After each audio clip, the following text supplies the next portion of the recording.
Olá, pessoal. Boa noite a todos. Primeira coisa, testar o áudio. Tá tudo bem, Diego? Tudo bem o Sim, áudio? tirando a minha voz, sim. Ah, tá ótimo. Pessoal, muito boa noite. Quem já está aqui presente, eu não estou vendo. Os todos, mas já estamos aqui chegando a 20 pessoas, tá? E iniciando aqui a nossa conversa, que eu digo para vocês que é uma das mais relevantes que a gente teve nas últimas décadas. É, Meu nome é Santos, primeiro me apresentar, tá certo? Sou o Santos, sócio da Santos Consultoria Tributária, tá? Labuto aí há uns 20, 25 anos com a matéria que nós vamos trabalhar aqui, imposto de renda e planejamento tributário. E aqui, certo? No contraponto, o meu assessor, um craque, certo? Que é o Diego Soares, vai trabalhar aqui conosco na apresentação técnica, enquanto eu fico aqui com os pontos mais estratégicos, tá bom? Então vamos lá, gente. Até em respeito a vocês, a gente esperou 15 minutos, que eu sei que todo mundo é ocupado e realmente atrasa, mas a gente vai começar, tá joia? Vamos lá, Diego. Pessoal, antes da gente pensar, tá? Nessa mini reformulação da renda, que na verdade tem um objetivo, né, eu digo, de quase criar um imposto novo, tá? Que é o imposto de renda mínimo, né? Sobre altas rendas, vamos chamar assim. Eu queria tratar para vocês de uma linha do tempo e de observações chaves, tá? Começando por algo que eu vejo que é pouco explorado nos jornais, nos meios, né, nos veículos de comunicação, que ficam sempre firmando a ideia de tributar dividendo. Mas eu vou fazer uma explicação aqui, um pouco mais técnica, e, lógico que na apresentação eu vou ter que equilibrar aqui junto com vocês, porque eu tenho contadores, tem advogados, tem tributaristas, né? Tem empresários, então, tem estudantes, então a gente tem que ir trabalhando, mas também sem perder o teu técnico. Qual é o primeiro aspecto, gente, que a gente pode falar a respeito desse novo imposto, tá? Esse imposto, que a gente está denominando agora de imposto de renda mínimo, né, que o governo está trazendo e que já está em vigor, né? Ele cuida, pessoal, de quê? De fazer uma espécie de integração, tá? Entre o imposto de renda da pessoa física e o imposto de renda da pessoa jurídica. Santos, mas o que você está querendo dizer com isso? É simples. O governo deseja eliminar distorções, certo? E benefícios que a pessoa jurídica tem na sua forma de tributação, que é lá 34%, através de um imposto onde o lucro que esse 34% não tributou seja tributado na pessoa física, além dos outros rendimentos que ele tem. Logo, não é só uma tributação, gente, de dividendo. É uma equação, como o Diego vai mostrar aqui, um cálculo extenso de todos os ganhos que você tem, que o empresário tem, ou seja, quem for, que ultrapassar 600 mil, tá? Então, como vocês vão ver em detalhes, essa é uma lei extremamente complicada, a meu ver, com muitas remissões, com muitas falhas técnicas, que vão levar a uma série de dificuldades e acredito que no futuro também um grande contencioso. Vamos lá. Na linha do tempo de implantação, a gente pode observar já a partir do para dezembro, né, porque o PL já foi, a nossa grande dificuldade, tá? Nós temos aqui até 31 de dezembro uma data limite para aprovação para proteção ou blindagem dos lucros acumulados ao longo dos anos. Esse ponto, gente, ele é muito difícil ou quase impossível de ser cumprido. Vamos deixar na casa do impossível, né? Porque, em primeiro lugar, por questões fáticas, o contador não vai conseguir encerrar um balancete ou pior, apresentar as demonstrações financeiras até 31 do 12. Né? Então, eu diria que nós temos um elemento aqui que realmente se choca com a legislação societária e também com a contábil. No melhor que a gente pode fazer, ou seja, no melhor dos cenários, nós talvez conseguiríamos ali fechar outubro e novembro e distribuir a partir dessa data. Né? Santos, isso é possível? Isso é legalmente viável? Gente, é o que a gente tem para hoje, certo?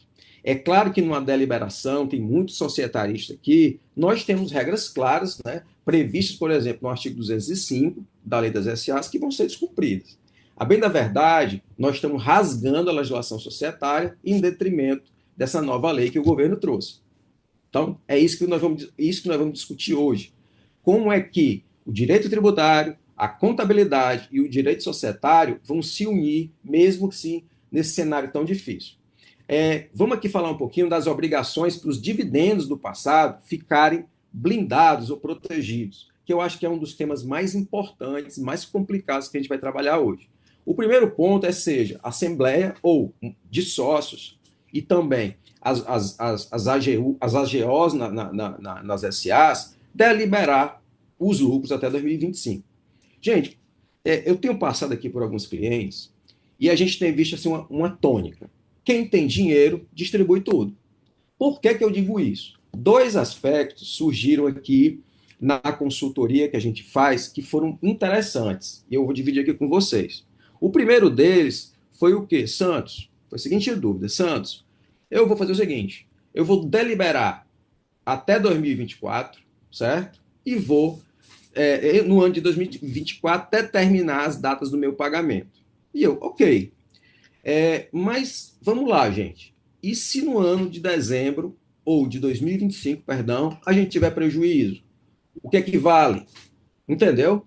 A gente pode estar aqui fechando uma demonstração financeira de 2024 que ela não vai se concretizar em 2026, 27, 28, porque ela vai ser reduzida no que tange aos seus lucros acumulados no ano de 2025, por exemplo. Então, esse foi o primeiro desafio, além das questões de deliberação societárias, que eu vejo. Como é que a gente vai fazer isso? Como é que a gente vai determinar o patrimônio líquido que é crescente, que é uma conta, né, que corre, né, a depender dos nossos resultados empresariais? Então, vou deixar esse primeiro ponto. O segundo que a gente já falou é que ata ou AGO é essa? Como é que a gente vai utilizar a legislação societária aqui, as determinações do artigo 205 da Lei das SAs, no nosso trabalho, no dia a dia de vocês? Ou seja, Santos, como é que a gente vai fazer essa deliberação? Bom, pessoal, no primeiro momento, né, eu aqui o dia que estamos trabalhando muito fortemente nisso, estamos fazendo o seguinte: quem tiver dinheiro distribui, quem não tiver, vamos fazer aqui um fechamento, mais ou menos ali em outubro ou novembro de 2025, né? Fazemos essa ata e distribuímos. Um grande problema que eu acho que vocês vão enfrentar: determinar, certo? Quanto a gente vai distribuir nos anos de 26, 27 e 28. Aqui, eu acredito, não sei se o Diego concorda, que nós temos um problema, porque a legislação ela cita os três períodos. Então, se ela cita os três períodos, nós temos que determinar cada período ou podemos fazer uma cláusula aberta que diz o seguinte: vou pagar de 25 a 28? Desculpa, de 26 a 28. Então, vejam só, no primeiro aspecto, no primeiro slide que a gente está mostrando para vocês, a gente já está enfrentando algumas questões. Aí eu não sei, Diego, como é que tu vê essa situação? É, boa noite. Perdão um pouco pela minha voz, um pouco rouco. É, bom, concordo com o teu ponto, né? Essa dúvida, né? Concordo com a dúvida, né? Com relação de como vai ser essa, porque a gente tem um costume aqui de deliberar, né? E geralmente, principalmente limitada, você deixar usar aquele famoso termo, né? A disponibilidade da pessoa jurídica. Você delibera o lucro e à medida que a pessoa jurídica ou a solicitação do sócio e esse lucro ia sendo distribuído. É comum usar isso também, esses termos, não há ata de distribuição de lucro. Só que aqui, como a gente enfrenta um marco temporal e como também na própria legislação trata, né, de um termozinho que a gente gosta lá, que é o distribuído conforme o que foi acordado dentro da ata, né? Então a gente tem uma discussão também é, se eu disser que eu vou pagar e na prática eu não pagar, usar esse lucro de alguma outra forma, será que isso carretaria que a Receita Federal em uma autuação, uma fiscalização, melhor dizendo, ela poderia considerar, opa, você não cumpriu esse inciso da lei, que diz que você tem que deliberar, pagar ou pagar conforme o termo do contrato. Você não pagou conforme, você fez esse lucro usou esse lucro de alguma outra forma, que não seja o pagamento, entendeu? Então a gente pode ter também essa questão. Né, uma vez que aí ele diz assim, você não fez isso, então eu vou tributar, mesmo eu tendo feito esse pagamento, ou esse emprego, essa entrega, né, em em 2026, 27, 28, né? Então a gente também tem essa dúvida até no, na especificidade da operação da ata. Se eu posso colocar uma coisa mais abrangente, se eu tenho que colocar algo mais específico, cronograma de pagamentos, entendeu? Dizer quanto eu vou pagar, ou se eu posso deixar essa cláusula um pouco mais aberta. Isso. Pessoal, só fazendo aqui uma parte, como a gente vai falar de um tema, né, de uma legislação que não é tão grande, mas é extremamente difícil de você entender sobre certos aspectos, eu queria combinar uma coisa com vocês. Vamos tentar fazer esse nosso seminário bem conjunto, né? Ou seja, a gente vai passando cada slide desse e quem se sentir à vontade pode perguntar. Eu tenho certeza que nessa apresentação nós aqui do lado de cá temos mais dúvida que a resposta. Então acho que vai ficar uma dinâmica boa. Se vocês concordarem, o que é que vocês acham? Tudo bem. Então lá, tudo bom, Alan? Tudo? Vamos lá então. Vamos lá então. Então eu vou fechar esse ponto do Diego, certo, gente, que ele falou aí. Porque a gente tem alguns detalhes, tá, que a lei traz que nos trazem muita dúvida. Por exemplo, ele falou da cláusula de abrangência, ele falou dos marcos temporais, mas vamos lá, vamos supor que a gente delibere, Alan, no mês de 26 eu pago 1 milhão, no mês de 27 eu pago 2 milhões e no ano de 28 eu pago 3 milhões. Vamos pensar assim que a ata está escrito desse jeito. E se eu não pagar a primeira distribuição de 1 milhão, o fisco tributa? Se na de 2 milhões eu pagar só um, o fisco vai deixar eu me aproveitar desse outro milhão para o ano seguinte? Veja só, gente, a legislação ela traz uma cláusula muito complicada, certo? Que fere até alguns princípios de societários e de realização da renda, né, como a gente chama aqui no direito tributário, mas que a gente vai ter que enfrentar. E se a gente trabalhar com segurança jurídica, no sentido, poxa, eu não posso colocar o meu cliente nem o meu dinheiro em risco, a gente vai ter que imaginar quanto é que vai ser o nosso resultado e a nossa capitalização para poder pagar isso. Deu para entender, gente? Alguma observação? Podemos seguir? Pronto. O que é que a gente traz aqui embaixo, pessoal, como pontos de atenção até 2026? Nós estamos falando aqui encerrar o ano com isso, tá certo? Uma revisão séria na política de tributação de dividendos, né? Avaliar a possibilidade de pagamento de juros sobre capital próprio para se ter vantagens fiscais, né? Até pelas decisões recentes que possibilitam pagar o JCP acumulado. Sobre um outro aspecto, as reorganizações societárias, tá? Nós vamos considerar reestruturações antes da vigência. Por que eu estou dizendo isso? E mais à frente a gente fala com um pouco mais devagar, com um pouco mais de cuidado. É porque, gente, a gente tem que se lembrar do seguinte: a gente está fazendo agora operações com lucro que vão estar carregados de um imposto mínimo ou de retenção. Então, se eu quero fazer uma reorganização societária segura, é muito mais interessante que você faça agora. Me dá um exemplo, Santos. Vamos imaginar que você tem uma empresa ou um grupo de empresas que, nas suas distribuições de lucros normais desse ano, todas elas tenham retenção. E vamos imaginar mais o seguinte: essas empresas são contempladas, são geridas por uma holding, ou seja, elas são por uma empresa controladora. Quando eu levar toda essa distribuição para essas empresas controladoras, naturalmente eu vou ter, quando for distribuir esse dividendo para o meu cliente ou para você, se tiver algum empresário aqui, você vai pagar, de certa forma, o lucro do seu grupo empresarial. Tratando disso, mas também ponderando os riscos que a eliminação de uma holding pode trazer, a gente começa a pensar nas reestruturações de realmente quebrar as empresas, ou seja, desmobilizar o que está dentro da holding. De uma forma simples, se eu tenho uma holding que tem 5 empresas embaixo, a gente vai analisar se 2 ficam na holding, se 3 ficam fora. É lógico que tem uma série de riscos aí envolvidos, né? Então nós estamos colocando aqui uma ideia em tese. No segundo ponto, pessoal, no terceiro ponto, otimização do imposto de renda mínimo. A gente vai falar um pouco disso mais à frente, que como o imposto mínimo ele contempla todos os rendimentos que o contribuinte auferir, desde que passado de 600 mil, ele pode realmente ter que mexer na sua própria carteira de investimento, nos investimentos que ele faz em aplicações financeiras e por aí vai. Vamos lá, Diego?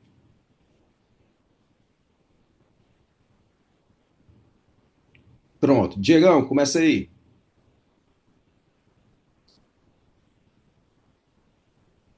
Vamos lá, Diego? Pronto. Sobre aqui já entra na nova sistemática dessa tributação, né? Então, de acordo com a nova legislação, a gente vai ter essas novas regras na nova tributação, que seria a primeira regra, né, que vai impactar logo de cara a partir de 2026, que é a retenção da alíquota de 10% para dividendos acima de 50 mil, né, mês, né, a partir já de janeiro. E aí aqui a gente tem até uma. Aqui vai ser para CNPJ para CPF. Então, tipo. Para ficar bem claro, né? Tipo, não é se a pessoa física recebe 50 mil por mês, mas se ela recebe 50 mil por mês, de um CNPJ apenas. Se ela recebe, por exemplo, isso de 10 CNPJs, ela não vai acabar, por exemplo, se ela recebe 50 mil, 60 mil, digamos, né? Que é acima de 50 mil, 60 mil de 6, 10 mil de 6 CNPJs, ela não sofreria retenção, uma vez que é por CNPJ para um CPF, né, durante o mês. Aí vai ter essa retenção obrigatória, né, no momento do pagamento do, do, do dividendo, né? Aí a ser recolhido, quando vai ser recolhido esse imposto, ainda também deve vir regulamentação, se vai ser no final do mês, no ano seguinte, do mês seguinte, se vai ser no prazo das retenções, que geralmente é dia 20, né? Isso aí a gente não tem ainda qual o momento do pagamento do tributo, né? Essa dedução é tipo 10%, não tem deduções, não tem como hoje, por exemplo, ter na pessoa física, tipo CLT, né, tabela progressiva, desconto simplificado, por exemplo, não vai haver deduções na base de cálculo. E no caso de não residente, né, a retenção de 10% vai acontecer para qualquer valor. Então, se eu for mandar um dinheiro para um sócio, pessoa física ou jurídica, né, no exterior, na hora que eu fizesse dividendo, na hora que eu fizesse pagamento de dividendo, independente do valor, vai acontecer a retenção de 10%, certo? Diego, o que é que acontece, gente? Partindo do primeiro ponto que o Diego falou, certo? Dividendos maiores que 50 mil, a líquida de 10%. Então, primeiro ponto, eu recebi uma calculadora, né, Diego? Dessas que o Uhum. pessoal manda e tal. E De eu vi sites. um cálculo que a gente um cálculo que a gente discorda. Alguém falou? Vamos lá, um cálculo que a gente discorda. Como é que foi isso? O cálculo previa que numa distribuição de dividendo, por exemplo, de 90 mil, a gente tributaria só o excedente de 50 mil, ou seja, seria 10% sobre 40 mil. Isso não é assim no nosso entendimento. Na verdade, se você distribuir por mês, no meu exemplo, 90 mil, os 10% serão sobre os 90 mil. Então veja que não há uma progressividade, como depois a gente vai mostrar que existe no cálculo do imposto de renda mínimo, na base de cálculo da alíquota do imposto de renda mínimo. Não tem jeito, pagou mais do que isso, vai tributar o todo. Dentro dessa dinâmica, gente, vem um primeiro aspecto de planejamento tributário, que é o quê? Você conseguir minimizar o impacto dessa retenção ao longo do ano do teu cliente. Ou seja, se você puxar para mais, para menos, né, dentro da possibilidade de remuneração dele, você pode, de repente, diminuir um pouco essa nova essa tributação. Por isso que os contadores que estão aqui, é fundamental agora se fazer um planejamento tributário que calha com também as aplicações financeiras para que o cliente ganhe tempo, né, antes, naturalmente, de ser incorporado à tributação mínima, tá? A retenção, como o Diego falou bem, é da fonte pagadora e é obrigatória, tá?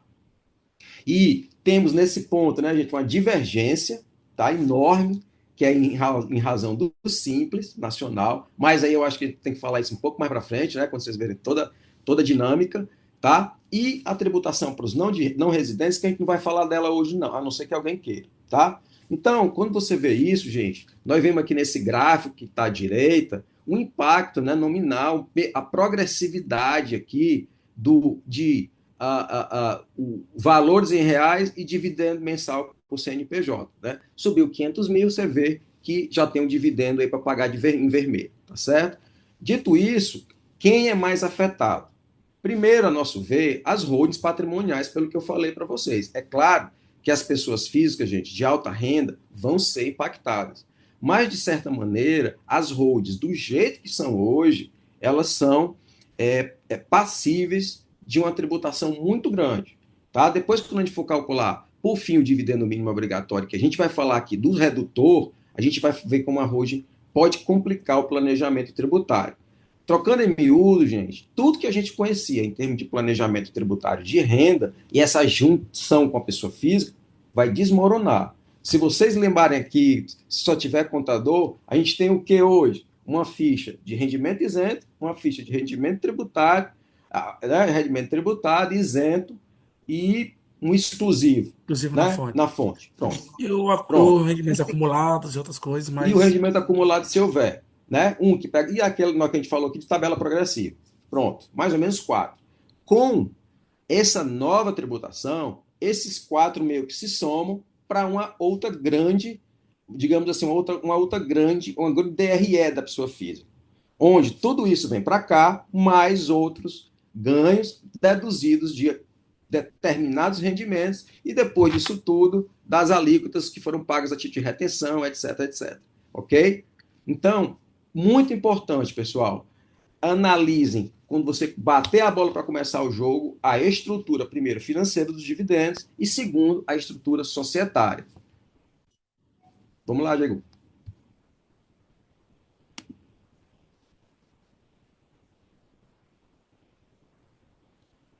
Pode começar, Diego. aqui no caso do cálculo do imposto de renda mínimo, né? Aí que a outra parte da norma dessa que está mudando com essa legislação, né?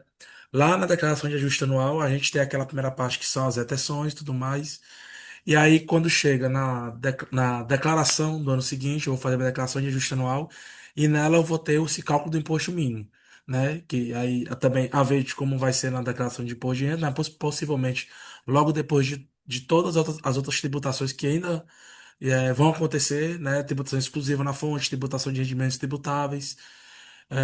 Eu vou ter esse cálculo aonde eu vou ter tabelas progressivas que variam de 600, acima de 600 mil até 1.200.000, que vão variar de 0 a 10%, e acima de 1.200.000, 10%. Então, tipo, até 1.200.000, de 600 a até 1.200.000, essa alíquota vai aumentando aos poucos, progressivamente, mas a partir de 1.200.000, ela se mantém fixa em 10%. Ou seja, não vai ser mais do que isso, né? Eu vou ter uma base de cálculo ampla, então, como o Santos comentou, todos os meus rendimentos que estavam ali naquele momento, né? Que eu tributava exclusivo na fontes, alíquota zero, todos esses meus rendimentos, eles vão entrar para essa base de cálculo inicialmente, né? E como ele falou, uma DREzinha. Imagina que isso aqui é a minha receita, aquela receita bruta, começa com isso, e aí eu vou ter deduções dessa base de cálculo. Que aí a lei é extensiva nessas leis, nessas deduções, então ela vai dizer uma por uma o que é que vai ser deduzido dessa base de cálculo. Então, se a gente olhar, basicamente são alguns rendimentos isentos que hoje a legislação considera isento, como LCI, LCA, poupança, debêntures incentivadas e o imposto de renda que foi deliberado até 2025, né, desde que pago 26, 27 e 8, como o Santos comentou. Então, eu vou ter essa série de deduções, né, e aí eu vou chegar a uma base de cálculo, basicamente, é uma base de cálculo. Essa base de cálculo eu vou aplicar a alíquota, né? Que vai ter o cálculo dela, eu vou calcular a alíquota com base nessa base de cálculo, eu vou achar a alíquota, com base nessa alíquota eu acho o tributo que deveria ser pago, no primeiro momento, o tributo devido. Só que ainda sobre esse tributo, né? Eu vou poder deduzir todos aqueles impostos aqui, impostos de rendas, né, que eu paguei dos outros rendimentos que entraram para a base de cálculo e que não foram excluídos. Então, por exemplo, o imposto que eu fui na minha apuração de imposto de renda, eu calculei tabela progressiva que eu vou recolher ainda, né? Ele vai deduzir todos os tributos que são todos os rendimentos que foram tributados exclusivamente na fonte, como CDBs, como juros sobre capital próprio, né? Como debêntures, todos esses rendimentos que tiveram desses títulos, o que eu paguei de tributo ali também vai ser deduzido, e no final eu vou ter o imposto de renda mínima a recolher, né? Que possivelmente deve ser recolhido, como é, por exemplo, nas tributações das offshores, né? Ele é recolhido juntamente com o imposto que é calculado na tabela progressiva, dentro da própria declaração de imposto de renda. Então, ele vai se somar ali aquele imposto e o imposto da tabela progressiva, mais esse imposto mínimo, se houver saldo, né? Porque se for negativo, eu não recolho nada. Então, se tiver alguma coisa a recolher ali desse imposto, vai se somar e eu vou recolher um DAF. Provavelmente, eu vou recolher um DAF contando essa somatória desses dois tributos, tabela progressiva e a tributação de renda mínima. Tá. Pessoal, daqui a pouquinho tem um exemplo, mas antes eu queria que vocês olhassem assim para a base de cálculo ampla, tá? Tem algumas armadilhas aí, eu vou falar só uma delas, que para mim vai ser, que na minha opinião, ela vai trazer muitos problemas. Eu não sei se tem algum profissional aqui de planejamento sucessório, eu não sei. Mas qual é o problema? Vocês veem aqui que se inclui todos os rendimentos, né? Menos o que um deles? As doações e heranças, né? No caso, doação adiantadas para legítimo, e as heranças, no caso de morte. Qual é o grande problema disso aqui, gente? É que essa doação ela tem um conceito bem fechado. Ela não contempla outras doações. Então, quando ele fala, tá, pessoal, de doação em adiantamento de legítima, vamos ver assim, e aí a legítima, ela contempla os herdeiros necessários, eu não sei se tem um advogado aqui que nos ajude nesse ponto, a gente começa a se indagar. Opa, e se o avô quiser doar para o neto um determinado valor? A gente vai ter incidência do imposto de renda. Então, se eu quiser doar para o Diego, que é meu amigo, um determinado bem ou recurso, vai ter imposto de renda numa renda que essencialmente era isenta. Então, esses pontos, gente, eles são muito importantes nesse primeiro momento para acelerar as doações que tem essa característica, né, de realmente vou doar para o meu neto, de saltar esses aspectos que estão que são trazidos, né, na legislação que trata dos herdeiros necessários para evitar um determinado conflito, tá, com o fisco federal. Vamos lá, Diego, por favor. Ok, Diego, agora você vai poder explicar aqui a parte de cálculo, gente, que ele já falou, mas vamos enfrentar aqui, tá bom? Então, só um segundo. Pronto. Como é que tá contando, né? A vigência vai ser a partir do ano calendário 2026, né? Que aí vai se refletir na declaração do ano calendário 2027, né? E aí o cálculo especificamente é até 600 mil vou ter uma alíquota zero, que essa aí vai ser isenta do imposto mínimo, né? Então, se eu somar todos aqueles rendimentos, deu até 600 mil, eu não tenho nada a pagar de imposto de renda mínimo, imposto de renda mínimo, pessoa física mínima. De 600 a 1.200.000, como eu tinha comentado, vai ter uma progressividade linear, entendeu? Então é linear mesmo, então, tipo, no 900 mil eu vou pagar 5%, né? Porque tá na metade dos 600 por 1.200.000 e tal. É bem linear mesmo, né? De 0 a 10 e a partir de 1.200.000 eu vou ter uma fixa de 10%, né? Nesse cálculo, né? Além desse cálculo que aqui não está contemplando, não tá. Mas, além desse cálculo aqui, né, vai ter as exclusões, como eu tinha comentado antes, a parcela isenta de atividade rural, ganho de capital fora bolsa, né, que até eu tenho aquele ganho de capital de renda variável. O ganho de capital de renda variável, ele não está excluído. Então, doações e heranças, como adiantamento, poupança e tal, eu vou ter, o cálculo vai ser, por exemplo, no exemplo prático aqui, eu vou ter um rendimento de 750 mil no mês, se eu dividir por 60 mil, né, que 60 mil basicamente o rendimento mensal, né? Aquele que foi é, acima de 50 mil, aí menos 10, eu vou ter um cálculozinho de alíquota de 12, ou vou ter um valor de 12,5, menos 10, eu vou ter 2,5. 2,5 é a alíquota, vai ser a alíquota que eu vou aplicar sobre a minha base de cálculo que eu calculei do meu imposto de renda mínima, que é o somatório de todos os rendimentos, e menos as deduções, né? Pronto. Um minuto, Diego.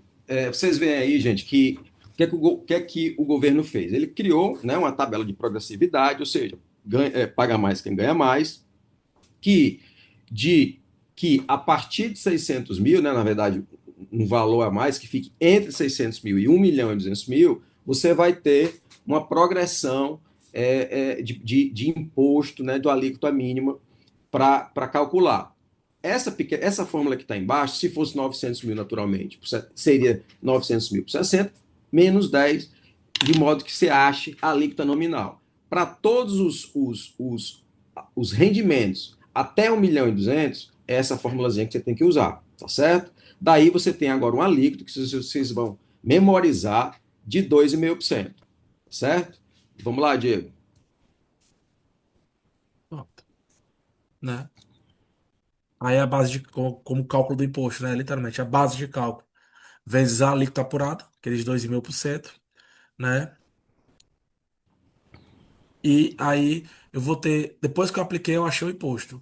Só que, como eu disse antes, né? Eu vou poder deduzir os tributos que eu já tinha pago, ou exclusivamente na fonte, ou dentro da própria declaração de imposto de renda, que é o imposto de tabela progressiva, ou no caso das offshore, por exemplo, também eu vou ter pago lá dentro também 15%, né? Caso eu tenha algum rendimento sobre o lucro das offshore, que também entra para fins de base de cálculo. Então, esse eu vou diminuir todos esses tributos, né? Esses tributos que eu paguei, e aí eu vou ter o meu imposto de renda mínimo calculado, né? Efetivamente para recolher, certo?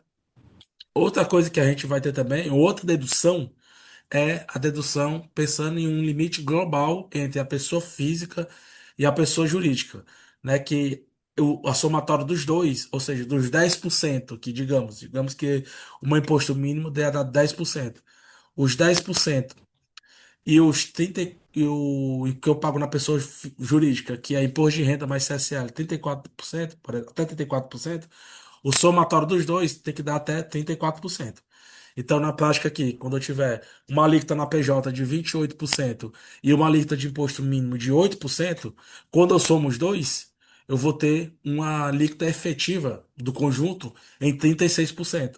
Ou seja, eu vou ter um redutor de 2%, né?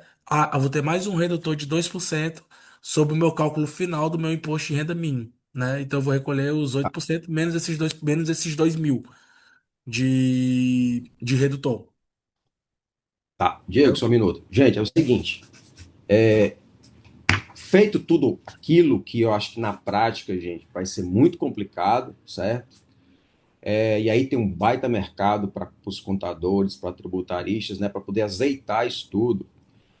Nós temos aqui um ponto que o Diego chamou, né, uma junção agora, a partir desse cálculo da tributação da física com a tributação da jurídica. A gente chama isso aí de integração, né, das normas. Pois bem, como é que é feita essa cálculo? Primeiro ponto, é calculado a alíquota efetiva da pessoa jurídica. Mas como, Sans, é calculado isso? Uma divisão entre o que você efetivamente pagou de imposto de renda e contribuição social dividido pelo lucro líquido. Pronto, essa é a continha, tá? No nosso exemplo, nós dissemos aqui embaixo que a PJ teve essa alíquota efetiva de 28%. Perfeito? Usamos também como exemplo aqui que o imposto de renda mínimo, né, aquele cálculo que nós fizemos que deu 2,5%, aqui dá 8%. Opa! E daí, Santos? Daí que é que o governo diz? Essa soma, certo? Ela tem que ser feita, você faz essa soma, tá? E depois a diminui dos 34%, que é a alíquota efetiva do imposto de renda. E aqui eu estou falando de alíquota efetiva do imposto de renda da pessoa jurídica no lucro real, que não é instituição financeira, porque a gente tem outro cálculo para esse tipo de entidade. Aqui, vamos lá, empresa de lucro real, por exemplo, da construção civil. A conta é essa, tá certo? Como a alíquota agora da pessoa jurídica, e eu falo a alíquota efetiva, mais a do imposto de renda mínimo, dá 36% e supera a alíquota da pessoa jurídica, a alíquota nominal, você diminui um do outro, tá certo? Daí dá 2%. Esse 2% vai ser calculado em cima dos dividendos. Dito isso, temos um redutor de R$ 2.000 ainda para bater do pagamento do imposto de renda mínimo. Santos, e quando é o contrário? Vamos lá, Diego. Quando realmente você tem a tua alíquota nominal ela é maior do que as efetivas?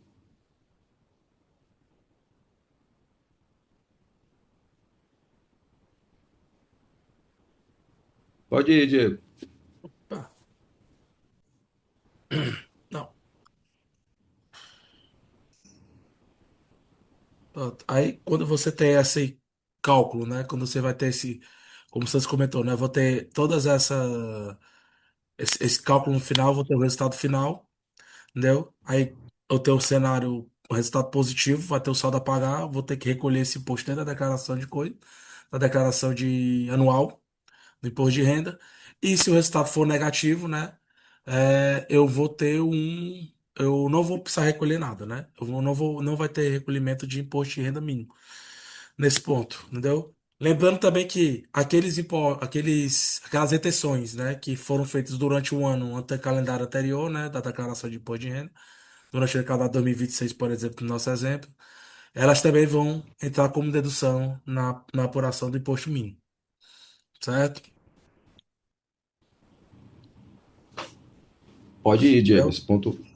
Pronto. E aí, nesse caso, por exemplo, se eu fiz as retenções durante esse período e eu comprovei que as minhas retenções foram maiores do que o meu cálculo do imposto mínimo, ou seja, eu recolhi, na prática, eu tributei o meu dividendo em 10% durante um ano, digamos que todo mês eu tive essa tributação, mas no modo do meu imposto mínimo, eu calculei o imposto mínimo menor, né? Digamos que o meu único rendimento a mais tributário foi os dividendos, eu calculei o imposto mínimo de 8% ou 6%, né? Então essa diferença eu vou poder ser restituído pela Receita Federal, né?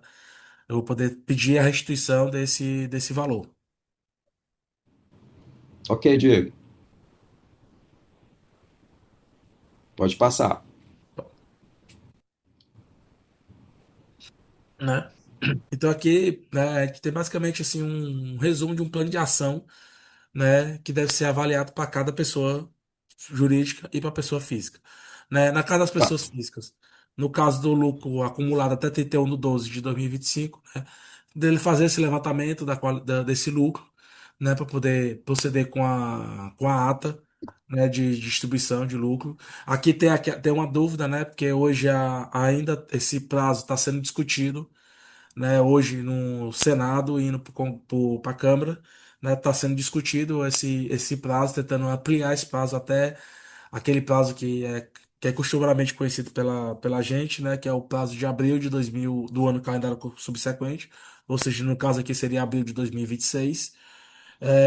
O análise do fluxo de caixa, que como o Santos comentou também, a gente tinha comentado anteriormente, se eu vou ter condição de ter o meu fluxo de caixa para os próximos 3 anos, se tiver como calibrar esse fluxo de caixa para fim de antecipar essa distribuição, tanto aqui em 2025, como programar a minha distribuição nos anos seguintes, 2026, 27, 28, tentando evitar a não tributação desses dividendos é, que foram deliberados, né, nesse momento, entendeu? A gente colocou aqui o estudo de viabilidade de uma JCP, mas isso aqui vale o estudo de viabilidade de remunerações dos sócios além do dividendo, para saber se há algum cálculo tributário, né? Algum cálculo tributário mais vantajoso do que o próprio dividendo agora a partir dessa tributação, né? E a revisão dos contratos sociais, né? Que aqui é um ponto também importante, que saber se o contrato social para fins de distribuição, conforme a lei está pedindo, né? Uma distribuição, como o Santos comentou, se eu manter esse prazo de 31 de 2025, entendeu? A distribuição intermediária de lucro para poder fazer essa deliberação, a distribuição, aquelas cláusulas de distribuição proporcional e desproporcional. Então, a ver quais cláusulas, né, o contrato pede, que eu deveria incluir no contrato, que pede o que está sendo feito do lado de cá da mesa para fins de distribuição dos lucros da sociedade, né? Gente, é o seguinte. Só um minutinho, Diego. Ó, Uhum. esse checklist, ele poderia ter um nome de previsibilidade. Eu acredito muito que, nesse momento, tanto o contador, o advogado, o empresário, tem que ter assim, uma mira, certo? E tentar o máximo acertar nessa mira. Vamos aqui. Primeiro ponto que a gente já tratou, mas vamos tratar de novo, é o levantamento de lucro acumulado. Pessoal, a legislação sempre trata do imposto de renda, ela vincula as nossas apurações a resultados, né? E os resultados vão se somar ano a ano e virar lucro acumulado. Pois bem, como é o critério, nesse ponto 1, que você, contador, e eu também como contador, vamos adotar? Primeiro, tem uma contabilidade no lucro presumido, Santos, como eu vi essa semana, por regime de caixa, até as contabilizações. Eu refaço para a competência ou deixo no regime de caixa? Primeiro ponto. Esse lucro meu acumulado é feito pelo regime de competência, mas eu tributo só por caixa. Tenho que fazer a provisão da diferença? Não sei. Veja que a gente tem aqui algumas armadilhas. Por quê? Porque o fisco está dizendo que o lucro que a gente vai ter que levantar vai ter que ser baseado na legislação contábil e societária. Então, Santos, quero fazer um checklist, quero examinar a minha empresa e ver o que eu preciso. Primeiro ponto é calcular esse risco e verificar a qualidade do teu lucro acumulado. Um problema que eu vi, ajuste de exercícios anteriores. Pronto. É aquela, vamos dizer assim, o ajuste que não provém de erro de mudança de critério contábil, muitas vezes feito em balanço de abertura, é uma coisa que você tem que analisar. Analisar em que ponto esse lucro, esse ajuste credor, ele vem de uma receita ou de um lucro tributado que não foi tributado, porque aí a gente poderia ter uma contingência. Eu acho que para quem é contador e advogado deve ter sido claro. O segundo, ele dispensa até comentário. Você tem que analisar o seu fluxo de caixa hoje para saber se você tem a possibilidade de pagar esses dividendos nos próximos 3 anos, ou se pode pagar logo. E aí, gente, eu vou fazer uma observação para quem é do lucro real. Muitos bancos estão oferecendo uma linha de crédito, né, garantida pela própria aplicação para emprestar às empresas para pagarem os seus dividendos aos sócios. Questão, nós temos hoje 2 jurisprudências no CARF que eu conheço, tá? Que uma diz que essa despesa financeira gerada pelo financiamento é dedutível e a outra é indedutível. Então você imagina que tem grupos grandes que estão aqui nesse webinar, que você faça um levantamento para pagar 50 milhões de dividendos. Porque você não tem caixa, imobilizou tudo, né? Transformou o dinheiro em patrimônio, não distribuiu e agora está precisando de 50 milhões para se livrar dessa encrenca. Ou seja, para pagar, vamos supor, em 5 anos.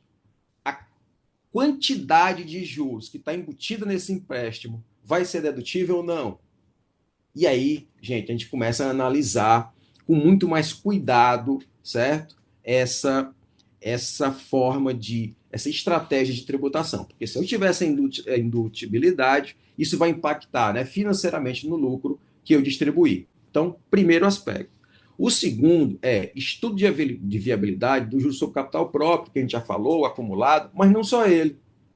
Eu acredito muito que você agora, a partir de 2026, tem que encarar uma série de formas diferentes de remunerar os acionistas, tá certo?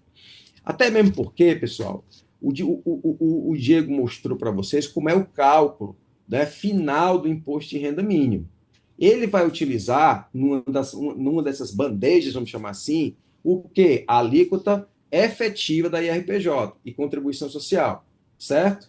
Opa, Santos, como é que eu calculo isso e baseado também fazendo uma equação contra o lucro acumulado, ou seja, dividindo o que eu paguei de imposto pelo lucro acumulado. Vê que, a depender da tua despesa, isso pode dar uma conta muito ruim ou muito boa se tua despesa for maior. Por quê? Porque eu vou ter uma redução do lucro ou aumentar o lucro. Se eu aumento o meu lucro contábil e não tributável, eu vou ter o quê? Uma dedução, um cálculo, né, de dedução maior, tá certo? Na alíquota redutora. Então, gente, olha só como uma coisa ficou mais complicada. É até difícil de explicar, a não ser que fosse uma aula, com as contas todo o tempo na hora. Então, esse é um ponto de muito cuidado. O outro aspecto, na revisão dos contratos societários, é o seguinte: você tem lá no contrato da sua limitada, basicamente eu vejo 2 coisas. Que a gente já acabou de auditar um agora. Você pode distribuir seu lucro de forma desproporcional, conferido esse direito aos acionistas. Pronto. Com antecipações mensais. Está escrito desse jeito, gente. Quantos de vocês já viram esse contrato? Melhor ainda, Santos. Esse contrato. Falou que é 2 decimal do Marco. O Marco falou. Meus parabéns, isso é uma máquina. Tem um barulho. O homem é diferente mesmo. Tá difícil, né? Vamos lá. Pessoal, eu até me perdi um pouco. Vamos lá, pronto. Os contratos sociais. A gente vê muito nos contratos uma cláusula, né, que o sócio pode distribuir o lucro da maneira que aprouver. Não, eu distribuo o lucro da maneira que eu quero. E segundo, com antecipações mensais. É dito isso. De forma bem resumida. Mas será que esse tipo de cláusula sustentaria uma distribuição de lucro na forma que o fisco está dizendo? Porque o fisco diz que tem que ter a observância da legislação comercial e civil. Então, Santos, o que é que você está dizendo? Revisem os contratos sociais. Esses contratos sociais, baseados na lei das SAs e no Código Civil, ele tem uma dicção, cláusulas próprias, que tem que determinar que você pode, de forma anual, mas com períodos intercalares, distribuir seu lucro. Esse é o primeiro ponto. O segundo ponto, gente, aí eu vou pesar um pouco mais a mão na complexidade, é o seguinte: você tem uma empresa controladora, uma holding, e você tem uma controlada embaixo. Aí embaixo diz que você pode distribuir de forma desproporcional, e assim o faz para a controladora. Mas a controladora, gente, tem que fazer o resultado de equivalência patrimonial por conta do controle. O que equivale? Afinal de contas, você vai distribuir na controladora o lucro para cada sócio. Então, gente, eu sei que tem aqui empresas que têm estruturas societárias muito grandes, e aí você tem que imaginar, poxa, eu estou distribuindo da minha controlada para a controladora de forma desproporcional, mas o que é que eu estou fazendo agora com o acionista? Porque é lá que vai estar a retenção. E aí a gente começa a pensar o seguinte: poxa, eu posso mesmo fazer isso agora com tranquilidade, ou eu vou ter um outro elemento, pessoal, que vai entrar aqui a partir do ano que vem, que é a distribuição disfarçada de lucro.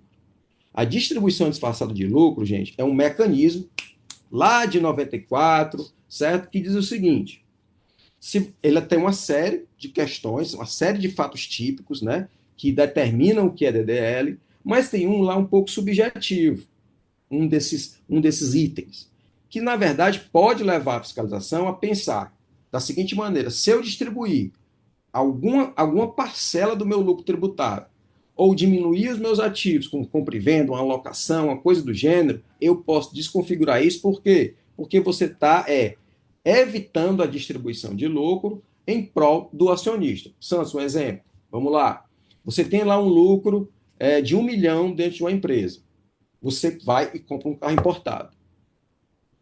Poxa, o que é que isso tem a ver com a atividade? E aí, gente, entram duas legislações. A de beneficiário, né? A de sócio beneficiário, né? Ou seja, eu tenho uma remuneração indireta por conta desse carro, e a DDL. Então, a gente vai concorrer com essas duas normas. E ainda, que eu sei que vai inventar de outra coisa, o IVA dual. Então, a conta é grande. E assim, como é que a gente vai trabalhar isso que já começa no ano que vem? Então, eu acredito muito que as equipes tributárias, os contadores, têm que se preparar demais para essas questões, tá certo? E assim, gente, a gente vai ter que ver a jurisprudência, como vai andar, mas a DDL ela não vale só para o lucro real, tá certo? Então, pessoal, esse é um primeiro cuidado que eu acredito que a gente tem que ter muito. Um segundo ponto, para a gente encerrar o lado esquerdo aqui do checklist, são os lucros excedentes. Veja que quando a gente tem um lucro excedente hoje, tá certo, pessoal? Vamos lá, a gente tem um lucro excedente, a gente ora tributa por 27,5%, não é isso? Era antigamente. Hoje, com a instituição normativa 1.700, é 35%, certo? E se a gente tiver uma glosa da Receita Federal do nosso lucro, porque a Receita agora vai auditar lucro, dizendo assim: opa, essa tua despesa aqui, tu devia ter colocado, né? Porque ela quer um achatamento do lucro. Você pode ter uma DDL. E aí, 3 hipóteses circulando aí em torno de um mesmo fato. Ah, Santos, mas por que não define? Gente, essa tributação de 35% na fonte, que se chama de pagamento a beneficiário ou sem causa, tá? Ela só existe de 2017 para cá e, na minha opinião, ela é ilegal. Então, ao rigor, nós temos agora três possibilidades, que aí a gente vai ter, pessoal, que estudar como vai resolver esse problema. Repito, o contador que não tiver domínio sobre a contabilidade e normas internacionais dos CPCs, ele vai ter muita dificuldade. Porque agora, eu vou dizer aqui, o sócio vai ter que ter muito amor ao seu contador, porque senão ele vai perder dinheiro, se não tiver contabilidade de qualidade, tá? Vamos aqui para as pessoas físicas. O que é que a gente tem que fazer hoje? Vou sentar na mesa com o empresário, ou o empresário olhar para o extrato bancário dele. Amigo, mapear todas as suas fontes de renda. Por quê? Ah, Santos, eu só aplico em LCI, LCA. Ok, isso aí vai sair da base. É quase que neutro. Mas quando esses rendimentos ultrapassarem 1 milhão, 1 milhão e 200, 1 milhão e 400, isso vai lá para o cálculo e pode afetar outros rendimentos, porque a base fica maior. O que o governo também, de certa maneira, quer é fazer um equilíbrio daquilo que você não tributava de jeito nenhum. E tributar agora pelo menos uma parte do que é tributável, mas contemplando, certo? Por meio de uma alíquota, que o Diego já explicou, essa renda que foi isenta. É assim, Santos, eu vou colocar aqui tudo isso no balão e vou pegar um pedacinho para mim, mesmo que tudo fosse quase isento, tá? Dito isso, a gente desce para o planejamento de remuneração. Ok, Santos, a gente não pode distribuir não, conta, amigo, conta. Você vai ter que analisar dividendo, JCP, Prolabore, fazer um equilíbrio disso, mês que você não distribui para não ter retenção. Ver, por exemplo, a gente que trabalha um pouco mais com essa questão de bonificação, né? De diretores. Opa, como é que a gente vai fazer? Stock option. Tá entendendo, pessoal? Ver que aqui esse papo que a gente está tratando aqui, ele está crescendo muito. Certo? O imposto de renda que a gente estava acostumado, distribui que é isento, esquece. E nós não estamos falando, gente, de tributar um lucro isento em 10%, não. Era fácil demais. Nós estamos falando, gente, de reter 10%. Por isso que essa fala de tributação de dividendo é totalmente incompleta para mim. Por quê? Porque o dividendo e essa retenção vão entrar numa carga enorme e talvez em alguns empresários que eu conheço, talvez 50 linhas, porque eles têm muito patrimônio. E aí, quem não fizer esse jogo, certo? Fazer essa balança, saber lidar, certo? Com essas bandejas, vai ter um ônus tributário muito grande ou autuação. Porque agora, repito, a gente tem a distribuição disfarçada de lucro que vai começar a acontecer. E aí eu sei que as pessoas que têm dever de sigilo com seus clientes, mas pensem aí um pouquinho no que está em cima da mesa para vocês, certo? Gente, muitas vezes a gente fazia uma declaração de imposto de renda que só tinha rendimento, tal, como a gente explicou, mas agora a conta é grande. E se você, aí está um produtinho aí para quem é contador, você mapear mês a mês, já projetar o ano todo e mapear mês a mês como é que está a renda do teu cliente sempre. Um contrato que não acaba. Se ele, mas ele não quer pagar, não. Deixa ele levar o primeiro ano. Você pode e deve colocar na sua carteira de serviço o quê? O monitoramento. Santo, não sei fazer. Faz parceria com quem sabe. Por quê? Porque vai ficar... Eu não gosto dessa frase, tá, gente? Mas eu vi hoje aqui, você vai deixar dinheiro na mesa, né? Não gosto muito disso não, certo? Mas a verdade é essa, tá bom? Revisão das participações da empresa. Analisar holdings e estruturas patrimoniais. Cuidado, gente, com isso. Especialmente nas estruturas de sucessão. Das duas sucessões, tá, gente? Sucessão empresarial e sucessão de pai para filho.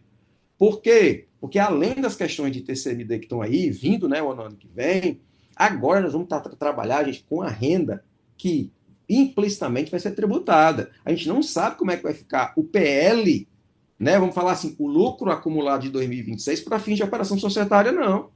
Nós estamos dividindo aqui o joio do trigo, ó. Nós temos até dezembro de 25, certo, Santos? Mas se a gente fizer aqui, eu e o Diego, uma cisão e uma redução de capital levando um lucro que é tributado e outro não. Tu acha que o fisco não vai atrás, não, Diego? Vai. Por quê? Porque, gente, tem certeza, né, Diego? Por quê? Porque nós estamos juntando, gente, uma maçã boa com uma maçã podre. Ou seja, a gente tem que dividir. E isso tem que estar, detalhe, Quando você fizer a sua deliberação, aí nós temos dividendo. Não vai, gente, que é contador, fazer sem deliberação, não, porque senão isso é lucro da sociedade, só é dividendo quando delibera e contabiliza certo, seguindo os CPCs contábeis que tratam de dividendo e de passivo. Aí nós temos constituído um crédito, um passivo, um crédito para o acionista, juntando, preste atenção, norma tributária, norma societária e norma contábil. Poxa, não sei o que é isso não. Amigo, ou você estuda profundamente ou você pede ajuda. Porque eu tenho certeza que as formalidades contábeis, societárias e tributárias elas têm que caminhar juntas. Senão você corre um risco muito grande de não começar nem o jogo. Tá certo? Ah, é muito difícil do fisco pegar isso. Não. É muito fácil. Com o cruzamento de dados, vai ser um inferno. E digo mais, eu acho que o contador ele vai sofrer muito, vai ficar uma linha de tensão muito grande, porque o fisco vai juntar todas as informações, que ele tem um nível computacional muito grande hoje, e a gente vai ser refém do nosso cliente. Amigo, quem errou foi você. E é fato. Né? E aí, lógico, mas tem a pré-preenchida. Vamos ver como é que isso vai vir. Porque o fisco fez uma pré-preenchida para mim dessa conta toda, ok, mas ele pegou e reteu um rendimento teu que não era para ter retido. Porque nos rendimentos, gente, a legislação é clara, ela fala o que você, quando você paga, aufere. Então, a gente pode ter uma discordância muito grande nessa questão do fisco, até porque, pessoal, agora eu lembrei uma coisa interessante, a legislação de isenção, até que nasceu em 96, na prática, ela dizia o seguinte, pagamento ou crédito é isento. Perfeito, Diego? Aí a de agora diz como, Diego? Pagamento, crédito, pagamento, crédito, emprego e entrega. Sim, Santo, e no caso traduz. da pessoa da pessoa no exterior, né? Ele ainda coloca o remessa também. Mesma coisa Ainda na. coloca remessa. Exato. Pessoal, por que o governo fez isso? Gente, para duas coisas. Primeiro, ele teve uma sacada de verdade. Já já eu falo. Segundo, para aproximar, certo? Ou meio que quase igualar os fatos geradores relativos à tributação doméstica no Brasil com aqueles que eram de remessa para o exterior. E qual é a grande briga desse negócio há muito tempo? É que o fisco diz, amigo, basta o crédito contábil, certo? Que eu já quero meu imposto. Mas será que isso é verdade? Aí começa a questão das teses de discussão. Vamos voltar aqui para as deliberações societárias. Eu sei que tem duas grandes advogadas aqui hoje no assunto, muito especialista nesse tema. É o seguinte: se você não deliberar, não tem passivo, amigo. Não tem crédito, desculpa. Não tem crédito. O que você tem é uma conta de passivo por sócio. Gente, isso é muito sério, porque aí pode estar a tua tese. Né? E aí tem uma responsabilidade, cuidado, porque se você for omisso em determinado tipo de contratos sociais, tu é até obrigado a pagar 2 meses. No segundo mês subsequente, aí o fisco vai atrás, aí já é crédito, entendeu, gente? Por quê? Porque a legislação societária manda. Então, Santos, que confusão. Pessoal, nós estamos falando aqui, desde o começo, estou dizendo nesse plano de ação recomendado, que você audite contábil, tributário e societário. Se você, pessoal, que eu falo para os contadores e advogados, não tiverem segurança nisso, não façam. Vocês vão gerar um prejuízo para o cliente de vocês. Tudo isso tem que ser feito em cima desse triângulo, ok? E aí, por isso que eu falo dessas revisões, voltando para as participações societárias. Nós vamos ter, e aí, um detalhe, quando você, na deliberação de 31/12 de 2025, for creditar isso para o sócio, ou seja, vou dizer que paga 1 milhão para o Santo, vou dizer que pago 2 milhões para o Diego, amigo, faça em separado. Como assim, Santos? O crédito deve ser um lançamento contábil para o Diego, de 2 milhões, na ata aprovada por unanimidade, né? É melhor que o quórum seja assim, né? Ou seja, não precisar de um quórum, então, ser uma ata que não seja questionável e creditado para o Santos de forma separada. Santos, se tu juntar os dois, chance de fiscalização, porque não vai bater com a declaração de imposto de renda, porque agora o fisco vai olhar isso.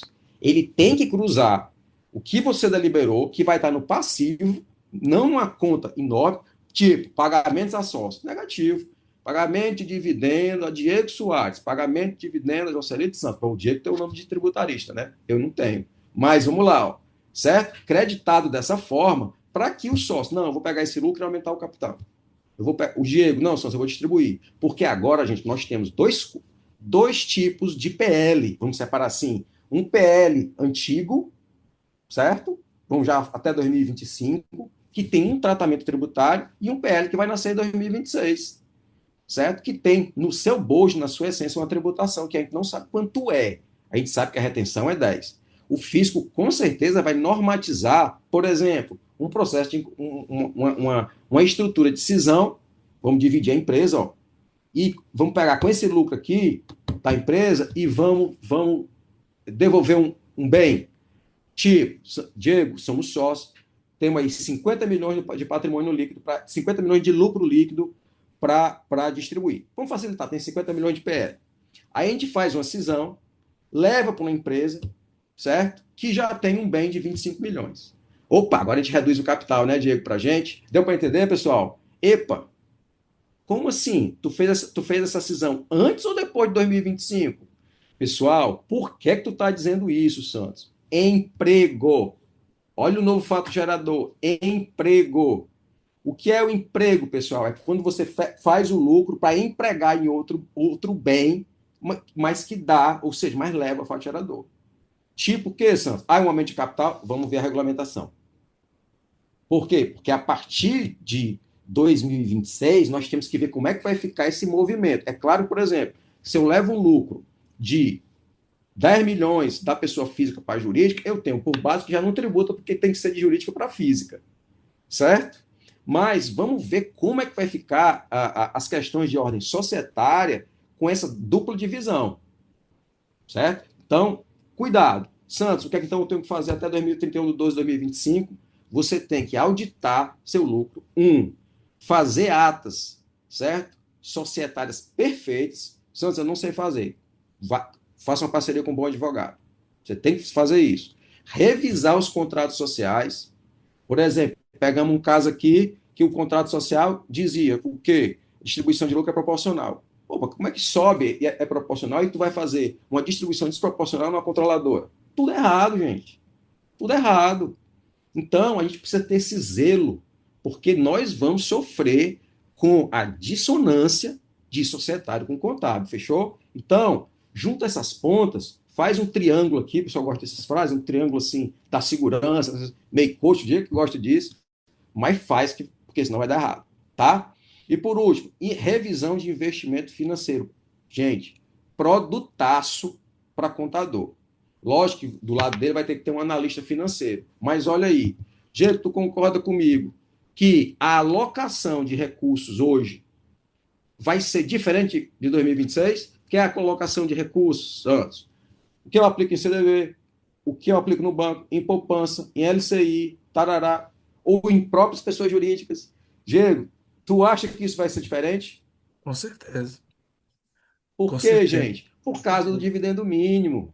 Um LCA não tributa, mas o fisco não tributa, mas vai compor minha base. De certa forma, ela vai entrar no bojo que tem 1.200.000. Vamos pensar aqui, Sansa, eu tenho 600 mil todo de LCA, certo? Diego, tributa alguma coisa? Não, você Não. não vai entrar nem nos 600. Não, Sanso, mas agora eu tenho 1.200.000, sendo que 1 milhão é de LCA e 200 mil é de aluguel. Tributa, Diego? Tributa. Quanto? 10%. Né? Da parte, lógico que a LCI sai do aluguel. Santos, mas o aluguel já tem retenção. Tem. Aí tudo bem, você equilibra. Mas vamos pensar em outra coisa que você não teve retenção. Então vai ter que ter esse joguinho, esse jogo entre rendimento tributado, exclusivo na fonte. E daí qual é o produto? Doutor, você vai lá para o seu cliente, então faz o seguinte, eu vou fazer uma revisão da sua carteira de investimento para você ter X ganho tributário. Vai precisar de conhecimento? Vai. Aí vai sentar, lógico, com a pessoa do financeiro, a depender do patrimônio da pessoa, e vai fazer as projeções de perda e ganho, de perda e ganho, também colocando. Opa, boa, Tiago. Boa, Tiago, gostei. Já certo? Nas aplicações financeiras. Bom, amigo meu aqui, gente, Tiago Bezerro, craque, certo? Ele faz uma pergunta. Santos, quais os impactos esperados em estruturas societárias que se utilizam de fundos, FIP, FIM, dentre outros, no controle de empresas. Tiago, a gente tem estudado esse tema aqui no escritório, mas eu confesso para você, amigo, que isso está muito nebuloso. Por quê? Porque nenhum dessas estruturas que você falou aqui, especialmente de transferência de uma para outra, está regulado na lei. Concorda? E aí, Tiago, eu ainda não consegui fechar vamos dizer assim, esse aspecto. Por quê? Vou te dizer um caso concreto. Tem advogado que diz que não é bom fazer porque tem retenção.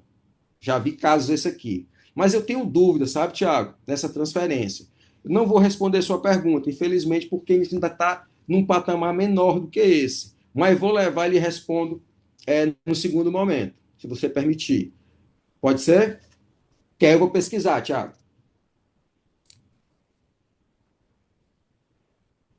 Claro, Sans. Depois a gente discute juntos. Pode. Ótimo, ótimo. Eu acho interessante discutir junto, tá certo? De qualquer forma, gente, o Tiago está falando uma coisa muito interessante. Ele está falando de mobilidade de capital. E aí a pergunta do Tiago tem ali um fundo que eu já percebo. Santos, quando eu tiver uma mobilização de um fundo FIP para um fim, eu vou ter tributação nisso ou retenção de imposto? Tá? No FIP, em essência, não era para ter, certo? Mas, daí, Tiago, eu preciso pesquisar um pouco melhor, porque eu não sei se você percebe na lei, a lei é uma legislação muito enxuta, né? Ela fala de outros rendimentos de uma maneira muito geral, de forma que nós temos que ir para a específica, tá, Tiago, nesse teu caso, e verificar o cotejamento das duas normas e até mais. Opa, qual é que realmente se insere nesse contexto? Eu acho que esse seu tema aí vai gerar muita contingência e problema, certo? Mas eu acredito, certo, Tiago, que eu já entendi um pouco da tua pergunta, que eu acho questionável eventuais retenções de transferência. Tá certo? Se é isso que está me perguntando, né, Tiago? Que é transferência disso, de FIP para FIM, é?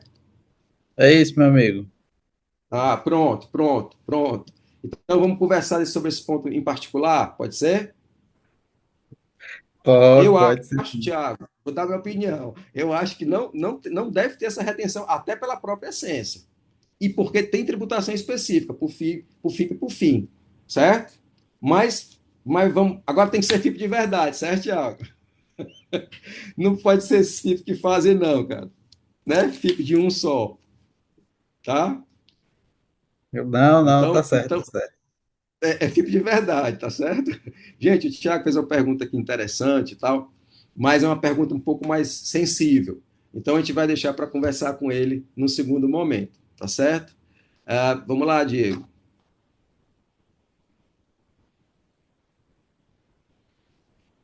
Gente, um pouquinho de recomendação estratégica, certo?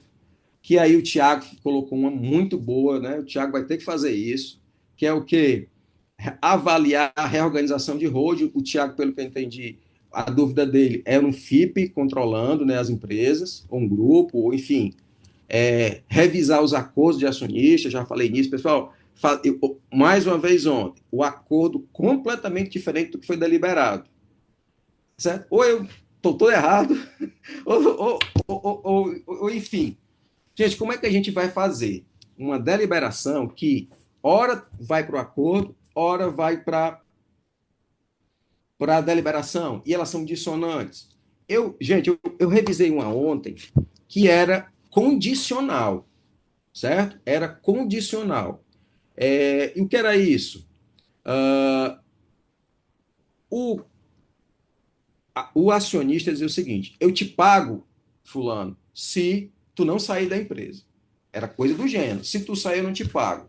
Ora mais, gente, se a gente acreditar o lucro e deliberar, como é que ele não vai pagar? O dinheiro, na minha opinião, já é do acionista. E aí, veja que se eu coloco uma condição dessa numa ata, eu acredito, certo? Que ela foi feita ao arrepio da lei tributária. Não tenho dúvida, se eu sou fiscal da Receita Federal, que eu vou desconsiderar esse lucro para fins de isenção. O lucro não é isso. Como é que tá entendendo, gente? Se eu digo para o Diego que ele tem 1 milhão, como é que eu vou tirar o lucro do dinheiro? Não dá, certo? Então está acontecendo, gente, muita estrutura que não são. Agora eu vou falar um pouco de planejamento tributário, dos limites. que não são próprias para o negócio, certo? Emissões de determinados direitos creditórios, uma série de coisas. Que quando você vai assim, a gente analisa a motivação daquilo, você vê que é uma clara simulação. Que aí, sabe, Tiago, eu sei que você é um estudioso aí de planejamento tributário, coisas assim que são feitas na hora sem ter a ligação que lhe é própria, nós temos um direito aqui concreto que não se consolida no seu fim, né? Com meio de quê? De burlar os limites, certo? Impostos pelo fisco. Então aí, eu acho que a gente tem que ter um pouco mais de cautela e se aprofundar nesse estudo de limites de planejamento tributário, tá? Vamos lá. Gente, a gente falou aqui, né, sobre o tema. O tema está cheio de dúvidas. Eu acredito que quem leu a lei, a gente leu várias vezes, por exemplo, esse tema do Tiago já é uma dúvida bacana, mais complexa, mas a gente tem dúvida, né? Vou me direcionar ao Tiago até por simples. Então, eu vou deixar aqui, gente, vocês à vontade, o tempo que vocês quiserem, para perguntar.